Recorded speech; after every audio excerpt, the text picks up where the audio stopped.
अथ ज्ञानविज्ञानयोगो नाम सप्तमोऽध्यायः।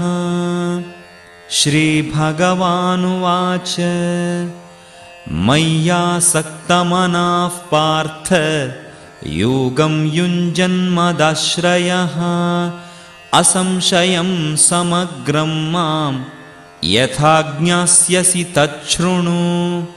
ज्ञानं तेऽहं सविज्ञानम् इदं वक्ष्याम्यशेषतः यज्ञात्वा नेह भूयोऽन्यज्ञातव्यमवशिष्यते। मनुष्याणां सहस्रेषु कश्चिद्यतति सिद्धये यततामपि सिद्धानां कश्चिन्मां वेत्ति तत्त्वतः। भूमिरापो नलो वायुः खं मनो बुद्धिरेव च अहङ्कार इतीयं मे भिन्ना प्रकृतिरष्टधा। अपरेयमितस्त्वन्यां प्रकृतिं विद्धि मे परां जीवभूतां महाबाहो ययेदं धार्यते जगत्। एतद्योनीनि भूतानि सर्वाणीत्युपधारय अहं कृत्स्नस्य जगतः प्रभवः प्रलयस्तथा। मत्तः परतरं नान्यत् किञ्चिदस्ति धनञ्जय। मयि सर्वमिदं प्रोतं सूत्रे मणिगणा इव।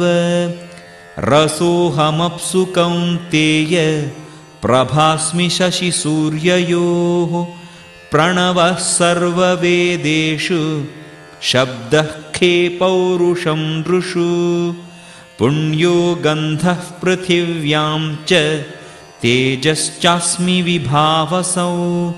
जीवनं सर्वभूतेषु तपश्चास्मि तपस्विषु। बीजमां सर्वभूतानां विद्धि पार्थ सनातनम्। बुद्धिर्बुद्धिमतामस्मि तेजस्तेजस्विनामहम्। बलं बलवतां चाहं कामरागविवर्जितम्। धर्माविरुद्धो भूतेषु कामोऽस्मि भरतर्षभ। ये चैव सात्विका भावा राजसास्तामसाश्च ये मत्त एवेति तान् विद्धि न त्वहं तेषु ते मयि। त्रिभिर्गुणमयैर्भावैः एभिः सर्वमिदं जगत्। मोहितं नाभिजानाति मामेभ्यः परमव्ययम्। दैवी ह्येषा गुणमयी मम माया दुरत्यया। मामेव ये प्रपद्यन्ते मायामेतां तरन्ति ते। न मां दुष्कृतिनो मूढाः प्रपद्यन्ते नराधमाः। माययापहृतज्ञाना आसुरं भावमाश्रिताः। चतुर्विधा भजन्ते मां जनाः सुकृतिनोऽर्जुन।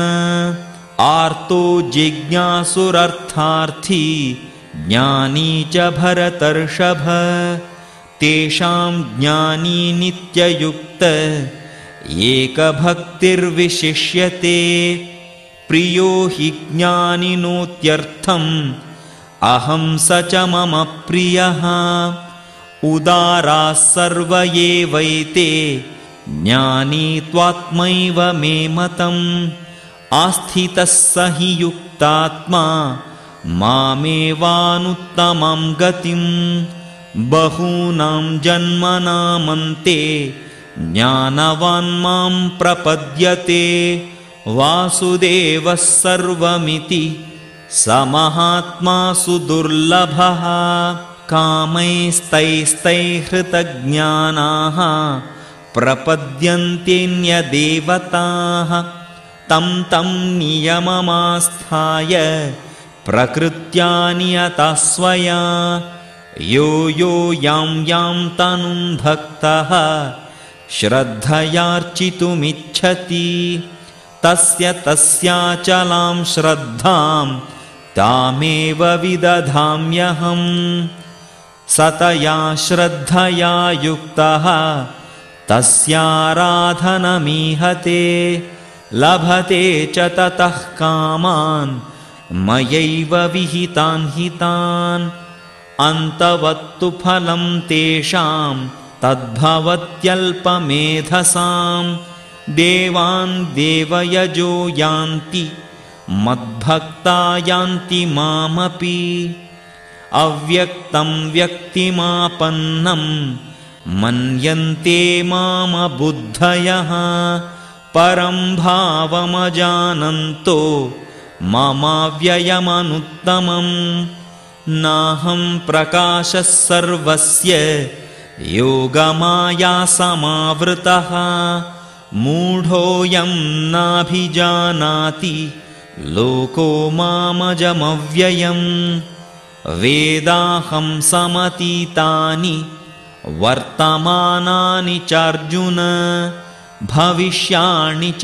भूतानि मां तु वेद न कश्चन इच्छाद्वेषसमुत्थेन द्वन्द्वमोहेन भारत सर्वभूतानि सम्मोहं सर्गे यान्ति परन्तप येषां त्वन्तगतं पापं जनानां पुण्यकर्मणां ते द्वन्द्वमोहनिर्मुक्ता भजन्ते मां दृढव्रताः जरामरणमोक्षाय मामाश्रित्य यतन्ति ये ते ब्रह्म तद्विदुः कृत्स्नम् अध्यात्मं कर्म चाखिलं साधिभूताधिदैवं